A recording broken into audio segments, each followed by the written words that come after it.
Ladies and gentlemen, how you all doing? This is Colin Ulrich. And I'm Roo. Hello, hello, hello. And folks, to close out our coverage this week of the SD2 Season 3 league that's going on, we actually have ourselves a couple of Americans duking it out over here in Ocean North. Rang, who is fighting and why with what? So on left hand side in blue, we have Taiga playing as 2nd Infantry with flatline income. And on the right hand side, we have Tuuk playing as 3rd Armoured with a V4 victory income. And while they're fighting, maybe it's a civil war. I thought maybe it's like, maybe Took to something about Taiga's girlfriend, or I don't know, it could have been anything really. But, 3rd Armored. The 3rd Armored debut, I think, actually for us as well, in the wake of the recent addition over here to the front. We've seen them before. We have. Oh, I'm sorry. You're right. I'm sorry. I just got distracted looking at the M8 not killing a truck, but forcing it into an engine stall, which I don't think I've actually ever seen happen to a transport truck. But no, anything but it really. Yeah, it's just a pretty interesting matchup. I mean, it's a North American matchup, but it's American on American. And 2nd Infantry, as I know, is currently a real powerhouse so far in the current new division lineup. So see how they work against another American division. The Infantry versus the Armoured. The Patterns versus the Bradley, all of that. Well, we can find out already that Ranger Marauders continue to be as deadly as they ever were. Taking out 2 half-tracks down to the south. But what level of artillery is being brought on in? That's it's the 155. Yeah. That's when I say 203, and I'm like, that's not really an American caliber. No. But I kind of like this quick barrage being dropped on down to the sniper, rifle leaders, engineers. I can understand why. You want to hold on to that long house for as long as possible. So. Yeah. We got a nice little armoured push here with the flamethrowers and some armoured rifles, as well as the half-tracks and Stuart. So yeah, once our artillery is dropped down, you can rush on through and try to pick up what's left. Which is not a lot. Holy moly. No, it isn't. Actually, I'm very surprised by the efficacy of that barrage. Just blew up bloody everything. That's a hill under Tuuk's control. The rest of the map is actually really quiet. Neither side is really pushing anywhere else. Well, Taiga's pushing a bit up north, but he doesn't really have much to stop him. Not yet, but we are going to see a little bit of their American battle group, a couple engineers, a couple of stewards with their attendant half-tracks. So it's enough as a stopgap measure. I think, considering what's there right now, they should be able to hold them back as long as the stewards keep their distance. But outside of that, I think you're right. More basics being thrown in. Yes, sir. Coming in right now, actually, isn't it? There we go. Regrettably, I think... Oh, wow, never mind. I thought we were going to be outside the area of effect. It's always funny how it looks like the off-map will miss because the infantry leaves the circle, but it's actually larger than it really is, it feels like, sometime. Which is a good thing and a bad thing, depending on the situation. Depending on who's giving and receiving. Yes. I think I was listening to something on YouTube the other day, a Lindy Page video, actually, noting that I think there was a comment that you had to put 1 shell within 200 yards of a man to kind of keep his head down, 6 shells to fully suppress him, and like 15 shells per minute to force him to surrender. It's a really, really strange kind of numbers that really did kind of call a little more into mind for me, maybe how the AoE works in this game. Memory serves, there was some sort of Sandhurst study back during World War II. Imagine just being that guy, like, okay, Tommy, stand in that trench and tell me when you start feeling scared. Do you feel like surrendering yet? Yes, Core, I want to get out of here. Oh, the bazooka just head on against a Sherman, and he came out victorious.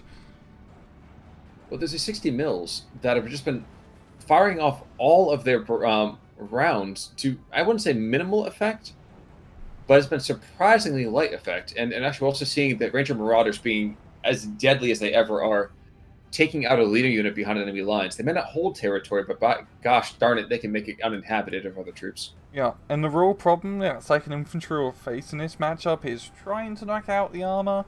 I mean, they have Shermans of their own, but the infantry are pretty lacking in the AT department. So those few Ranger Marauders and Bazooka Squad that he gets are going to be very vital, especially in his southern side, to try and pick off those tanks or two. Well, look at this northern side right now. We actually see this flamethrower, sitting up against this Stewart. And I'm surprised the Stewart is handling with this with as much, say, apathy as he is.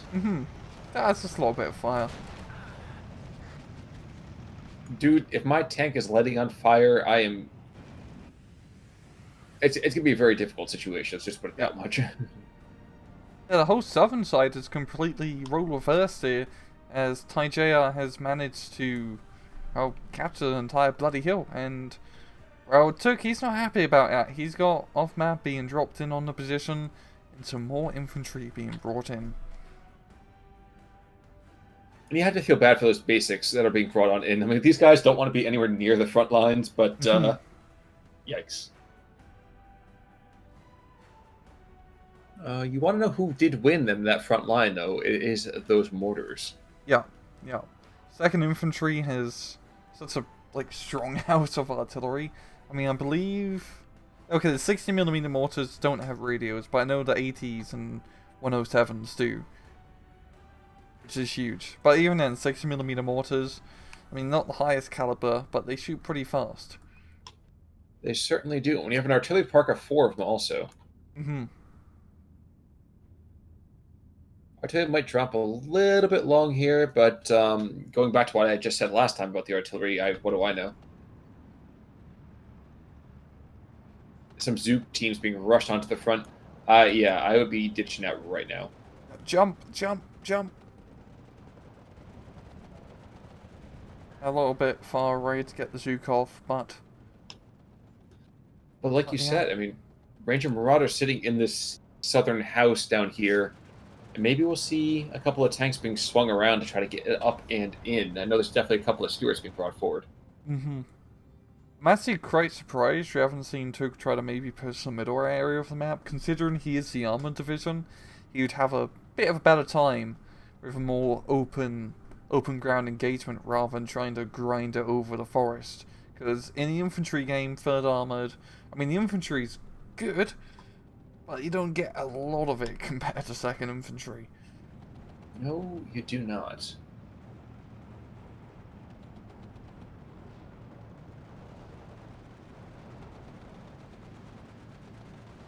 But I think the off map is out of shells. I think that's his third. Yep. Is his third? Is his third? That was his third. He's just a pillbox now, a mobile pillbox. That's true. He's one of the few guys who actually gets something to defend himself. He's not like everybody else that's like, oh, you got a radio to call him big guns. You're fine. Also, we had some crazy amounts of smoke being dropped into that southern forest, south central forest. Interesting decisions there. Yeah, it's just a real grind over the southern side, and just looking at it numbers rise, Taiga just has much more stuff and more so support. Jesus Christ. We're at 60mm fire. Spreading explosives all over the place. Well, I am surprised we're actually not going to see any kind of supply truck being brought out in. Am I incorrect? Nope. More Shermans, but no supply trucks. Yep. So the mortars are going to run dry soon.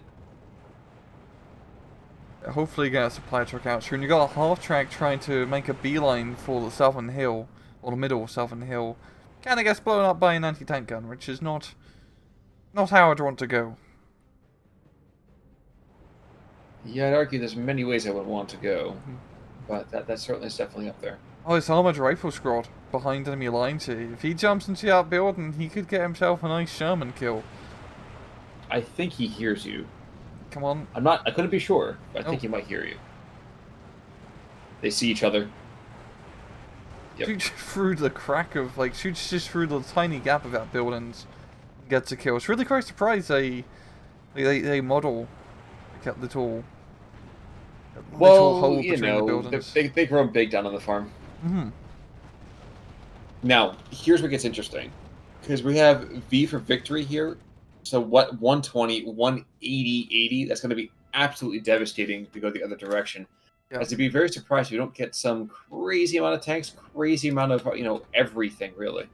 Yeah. V for victory is a very like nerf or nothing sort of income. He's either gonna win in these 20 minutes or he's lost because once you get to C phase, you're just done for. And right now, it's not looking great for Tuuk. I mean, he's into B phase now. He's losing by quite a bit, so he's gonna have to try and grab a lot of territory somewhere. And looking up north, he's kind of lost all of that territory. Worse yet, actually, we have a Ranger Marauder coming in behind enemy lines. He's going to probably pick up at Oh. least M4A1 coming through, and potentially as well. Yep, get the leader tank as well. Who cares, man? He traded up. Yeah, that was a rough raw sacrifice. Got more off map being dropped in down south. Yep, another 155. Now, there's a P-38 coming in with 900 kilograms worth of bombs. That's a lot of It's against a bombs. jumbo, though. Yeah. Yeah. If that didn't happen, I think I'd be angry. Mm-hmm. Yeah, it was a lot of bombs, but god damn. That's a really good kill because those jumbos are a pain in the ass to kill regularly. So being able to just knock it out from the air in a reliable fashion is definitely worthwhile. And the Mustang trying to catch up to the P-38. It should be able to. Yeah. It's another 60 or 70 kilometers on it. Yep. Now off map down south, making some pretty good hits on Taiga's lines, but there's a lot of infantry and a lot of tanks down south. But that Sherman that has bedeviled his forces gets forced into a surrender, at least. And you got his half track just booking it through, and once again, another half track goes down. You know, it's one of those things that I'm surprised we haven't seen more troops being brought on in over here for Tukarovsky. With a V for V victory income, I feel like I should be seeing a lot more red than what I do. Yeah, I fit with the armored rifles and whatnot, usually a little bit more expensive. Because, I mean, they're 20 points, which is pretty average, but you always have to take them with the half track, which adds up a little bit. Well, that's only like 5 points, but it still adds up a bit. And you don't get a lot of an availability rise. So really you're spending that money more on tanks. Lots of tanks. But I haven't seen many tanks coming in the last 3 minutes. I think I've seen, a dozen units or so. Yeah, there's just been some Shermans here and there. Nothing too crazy. I mean, he had the jumbo, but there's no longer a jumbo. Wait, what's that coming in? It's a jumbo go. B-26 coming in after Taiga's Sherman, maybe. And he has 1,800 kilograms worth of bombs. Well, some guys have to just prove something, I guess. I think it's just an indiscriminate bombing run on the forest. Well, when the bombs are that big, it's kind of hard to make that more discriminate. Yeah. But it didn't do too much damage. It only just scared off some guys for just the time being. Yeah, I feel like Tuuk is really... He really should be pushed in the middle somewhere else, because he's getting way too bogged down tunnel vision on this southern choke point here, and it's just not working. No, it isn't. We're going to see another cheeky Ranger Marauder shot coming out of the forest, going for that OP. And OP it is. I think it was a run of ammunition. I think he used up... That was the second one that's used up its final ammunition, but... Still, these Ranger Marauders have been... I wouldn't say they've been MVP, but they've been good in their ability of blowing up tanks. Yes. Yes. Now, there's still M4A3s that are starting to hit the field here, and those things are a little bit more difficult to kill from a, purely tank-on-tank standpoint. Even that 57mm we see goes down. But when a push comes to shove, they're just a slightly up-armored Sherman. There's not a whole lot to write home about. They were pretty even, and there we go, armored rifles, Zooks. The 2nd Infantry Sherman, yeah. That's the one nice thing I really like about 3rd Infantry, or 3rd Infantry, 3rd Mechanized, is that all your infantry just have bazookas on them, and they're also really well-equipped infantry. Like, they're seriously some of the best in game. Well, not some of the best in game, but they're useful for what they are. Certainly to be the case. I'm sorry, I was just watching an airstrike on the north taking out another Sherman. Um, the gains of the earlier part of the match have been given away somewhat, Mm-hmm. but it's still 15-9. Yeah, Taiga's in a pretty good defensive position still down south. It's just one of those things where all he has to do is pile in bodies there, and he'll pretty much hold it. Well, that's what he's doing. He's got 6 more squads moved to the front. Mm-hmm. Once again, Tuuk really needs to push, like, somewhere in the mid. This is not good for him at all. He's throwing all these troops into his choke point, and then the troops will die. Rinse and repeat. B-26, dropping in some big runs. That was surprisingly mild. Yeah.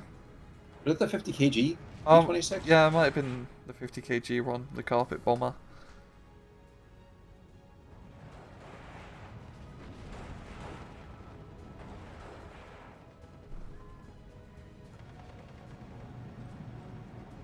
Just watching as this consistently seems to be, like you said, a bogged down, knock down, drag out fight. You know, I always forget that 2nd actually gets a couple of rhinos themselves, but we see one of those right now coming in down south. Just do exactly the same thing that everybody else is doing. Walk point, take some hits, and that's it. Also worth mentioning to the north, there was a bit of a push as these engineers kind of swung back to try to go and open up lines back to the red side of things. But they have just been cut down and mercilessly shot by basics and rifles. Yeah. Rufus M15 here, a bit of fire support. I know it's an AT gun. He's gonna run into our AT gun, and yeah, Skadoosh. Yeah, that's a pretty expensive anti-aircraft unit to lose. They're ridiculously effective in both anti-air and anti-ground. Mm-hmm. And down south, we continue to see these bazookas reap a bloody tally among their opposite number.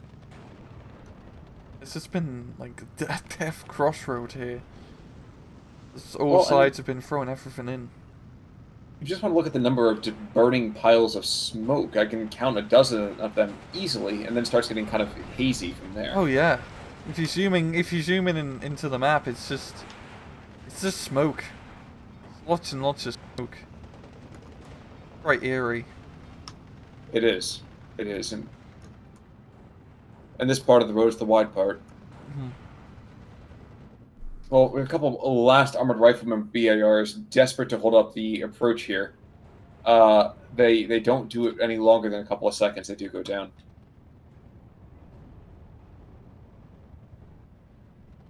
And not even bringing in strafing attacks will deter the 2nd Infantry.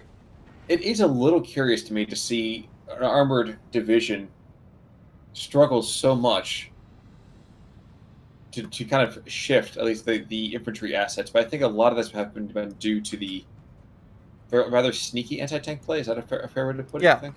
Yeah, the bazookas and just the whole southern side being so dense makes it really hard for armored assets to do anything. We're seeing in the middle he's starting to do a little bit of a mechanized push here with tanks and infantry and whatnot. It's actually working pretty well. As we've seen the rest of the map, it's very barren of actual 2nd infantry or anti-tank guns at all. This is really a good place for him to push.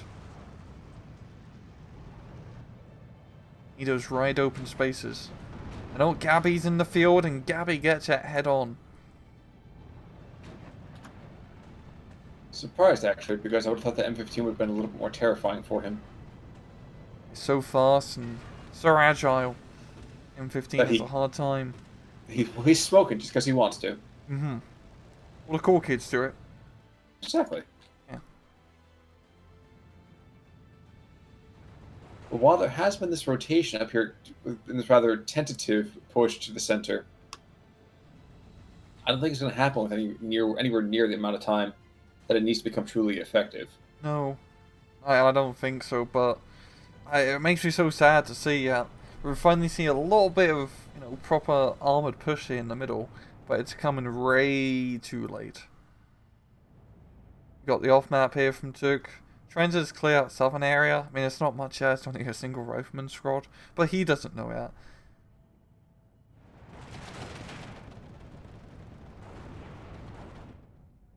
Well, we might see that P-47 pretty quickly here. Going over top of both the Tri-Post and, well, Tri-Post and Wannabe. With the Bofors and another P-51 in the air. Wouldn't be surprised if he buys this super quickly. Yep, there we go. Bombing going back to the south in the meantime as well. Doesn't accomplish a huge amount. Oh. And since now we're to phase C, that income is going to get awfully small for Tuuk. Yeah, he's gonna have to work on a budget now. Well, I feel like he's definitely misused his tanks throughout this today. And I know you mentioned several times, why go through the sides when you can just kind of penetrate the middle and then roll up either flank? Yeah. And once again, this is a good example of everyone does this in every RTS game, including me. Real tunnel vision. Never tunnel vision like this. If you push on a flank for 5 to 10 minutes and you're not getting anywhere, consider pushing somewhere else. Because we see all the assets are down south. Rest of the map on the blue side is barren. You could easily do some half-track rushing, grab a whole lot of territory, and then put the fight where you want it to be. Exactly. Exactly. Don't fight the fight your enemy wants you to fight. Yeah. Because then you'll lose that fight. Exactly. And then you won't be able to fight any longer.